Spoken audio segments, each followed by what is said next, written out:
relationship to discuss these issues with him, discuss the annexation with him, what is actually being done about that issue, and also, you know, you sort of started the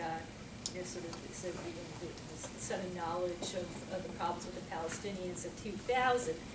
Are you also discussing, you know, going back to, you know, the 20s, or going back, you know, to 47, going back to 47, or also going back to 93 to the problems with Oslo, that Oslo was never, that the agreements that the Palestinians agreed to in Oslo to stop the terrorism wasn't kept, to turn over illegal arms wasn't kept, to turn over terrorism, none of that was kept, and insisting, I mean, as part of this, of, you know, of pushing our agenda that you're working on, to insist that the Palestinians keep their agreements, to throw it back at them. And also at the time of the withdrawal from Gaza, everyone, the Israeli side was saying, well, if the Palestinians aren't peaceful, if they do anything wrong, we're going to reverse the process. How about reversing that process and taking back portions of Gaza?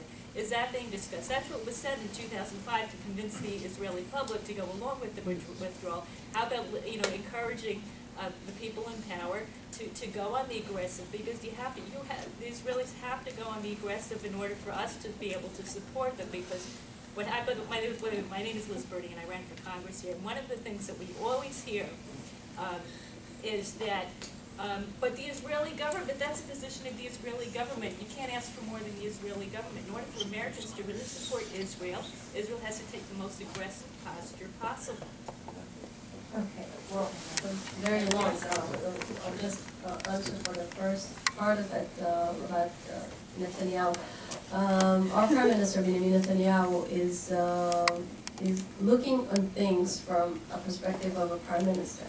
Well, from a perspective of a Prime Minister, when I say to him, we need to find the right opportunity to annex Judea and Samaria, he's saying, well, of course, it's the possibility is on the table when they declare on independence and he will go to the UN.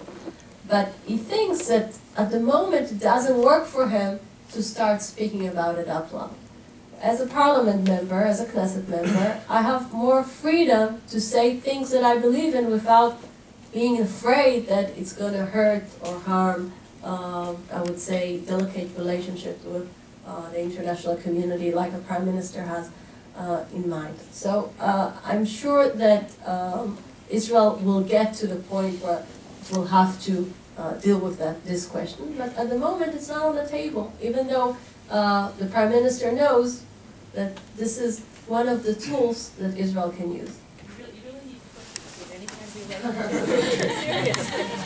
No, because it does. I'll send the message.